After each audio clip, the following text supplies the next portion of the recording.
we do recognize how we got to this point in our country.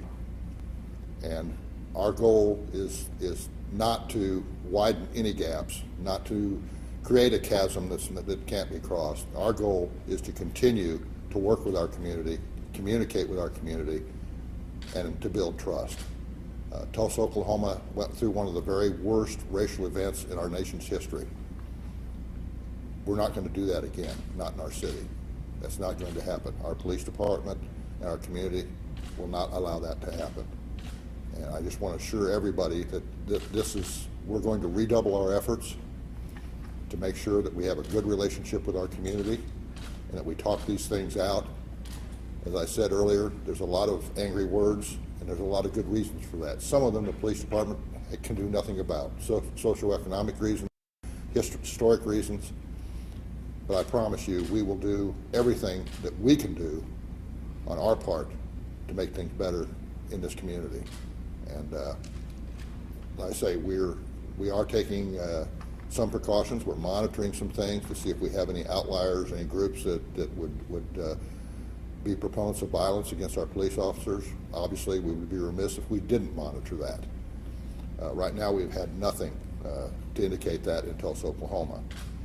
We're going to be, some of my officers are meeting tonight with some of our African American community and city leaders to try to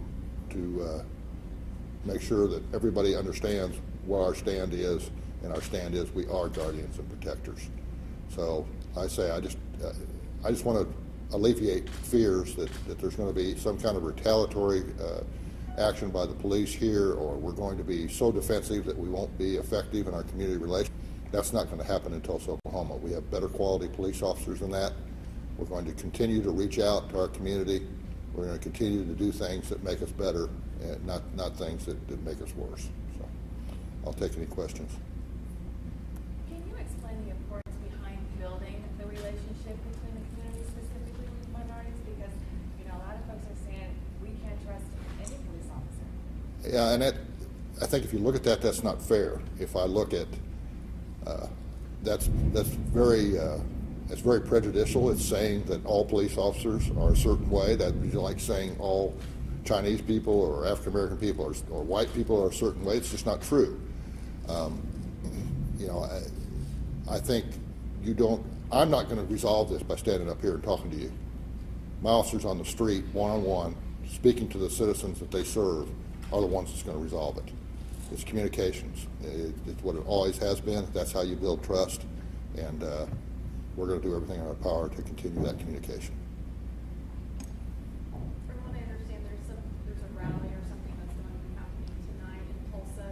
Are there any preparations to take extra security precautions for your officers and the people who are out there? Our extra security precautions will be to protect the people who are exercising their First Amendment rights. You know, I grew up in the 60s. I'm not scared of a protest. I'm not scared of, I think it's a very legitimate way for people to give their opinion and air their grievances. And our police department will always protect those people who are doing that. Chief Jordan, you said to me on the phone this morning, Mayor Bartlett also said to me on the phone this morning that this was not about Dallas attacking officers. This was a few individuals and obviously a very carefully planned attack. But this does not obviously speak as a whole of what's happening across the country. I'll disagree with the carefully planned attacks. That seems to, you know, if someone wears something that looks semi-military and has a semi-military looking rifle, suddenly it's a strategically planned, well thought out attack. I didn't see anything that indicated to me that this was particularly well thought out. It was effective, but when you have a crowd of people and you have a weapon, it's easy to be effective. That's absolutely correct. This is not Dallas. If you listen to the news reports, there were protesters that were as dismayed by the police officers being attacked as anybody else.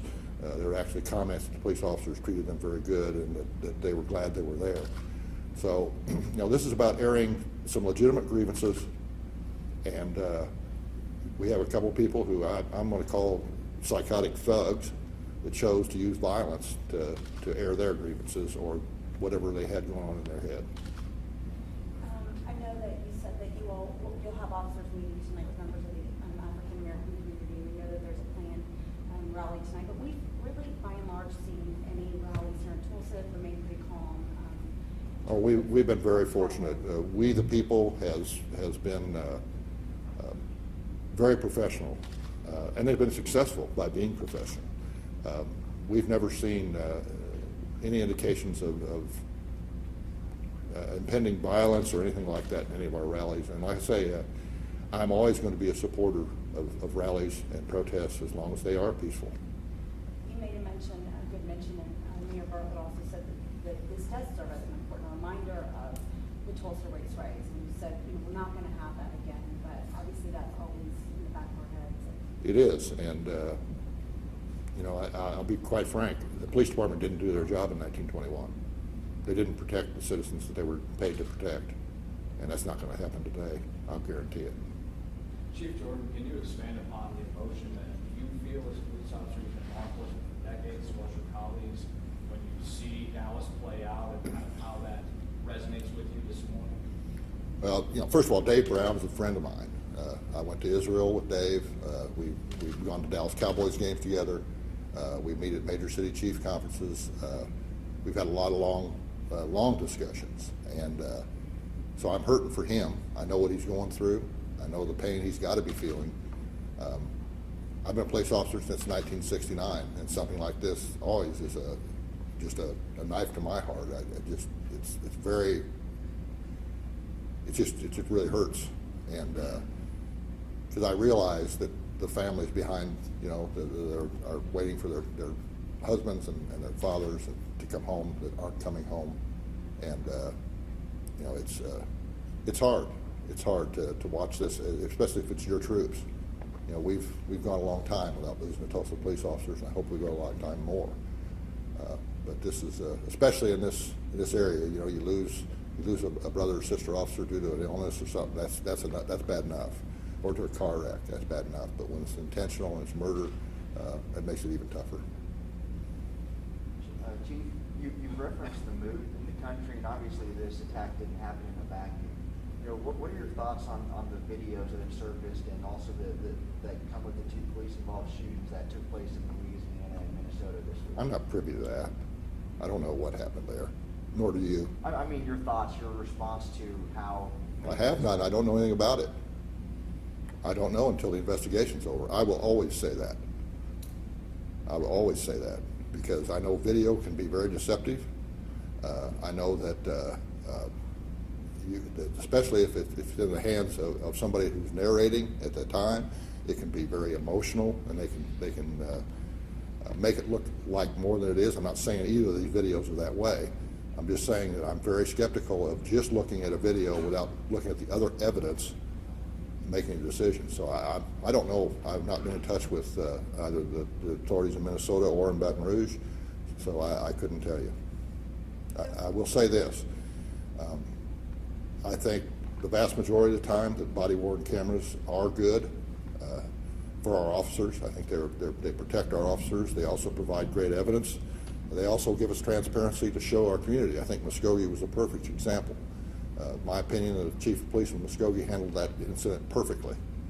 And if it hadn't been for body-worn cameras, that may have had a very different outcome. There's kind of a culture now that police are the bad guys. It seems like you see it on social media from people. How are your officers going out there to prove that you're putting on your bulletproof vest every day, you're out there to protect people, not to hurt them? I think every officer in this police department, they know that that's their mission, is to prove that that's not the case. We can't control rhetoric nationally. We can't control rhetoric from other cities. All we can do is control how we interact with people of Tulsa, Oklahoma, and that's what we're going to do. So for the young black man or the black woman watching this or watching our newscast, what kind of assurance can you give them to let them know that your men and women in uniform are going to do their job and protect us? Well, I think, I hope we've proven that to a certain degree during the Good Friday shootings, during some other incidents. Obviously, we're going to arrest African American people, and we're going to arrest white people, and unfortunately, criminals come in all sizes and colors, and so we're going to have negative interactions with all parts of our community, and sometimes they're going to be violent. But those interactions are normally, not normally, they are decided by the person that's being arrested. If I were an African American man, I had an African American son, probably the most important thing I would tell them is to comply with officers. There's court remedies if the officer's wrong, but to resist or to fight, that's asking for a disaster. You know, because once the officer feels like they're threatened, their life's threatened, they want to survive it too. And you know, like I say, we'll just let these other cases play out. I will say that's not happening in Tulsa, Oklahoma. And you know, we had an incident, a recent shooting, and I think the video, I don't think anybody questioned whether they would have shot in the same circumstances. So, but yeah, I would just say that get to know some police officers, and you'll find out that they're not near the bad guys and they're not a threat. I understand where that's coming from, but try to remember Tulsa, Oklahoma is not every place else, and we're going to be better than every place else.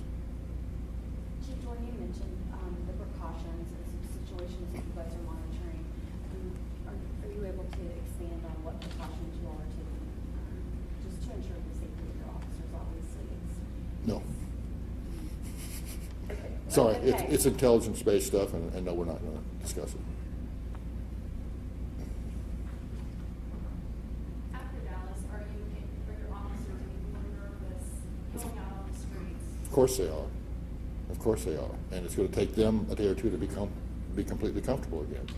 I'm going to be nervous. If I happen to get out in the public today, just the fact that I'm wearing this blue uniform, I'm a target to somebody, like the shooter in Dallas. But I think it's just that's natural to be a little nervous. Everybody's watching the news. Is this going to be something that spreads across the nation and be a nationwide problem?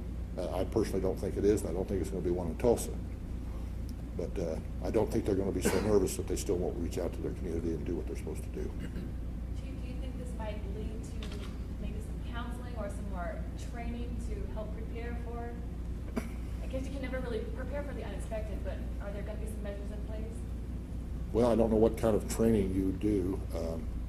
You know, we're all vulnerable to anybody that wants to take a role as a sniper. Everybody in the world is, you know, including the President of the United States. You know, that's if someone has the will to kill people, and they're defenseless, if they're in a sniper position or go to unarmed people like Orlando, it's going to happen.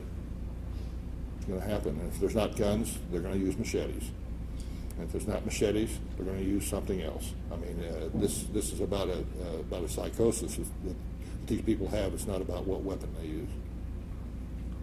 The bottom line, no matter nerves or not, you're going to Absolutely. Absolutely. We're going to continue to serve our community. And that's our role as protectors and guardians. And reaching out to people who feel disenfranchised, reaching out to people who don't have the social economic advantages, we're everybody's police force. We're theirs too. And we're wrong if we don't reach out to them. Thank you all for coming. I appreciate it. Short notice, I know, but I felt this was something that our community needed to hear, our stance on the Dallas incident.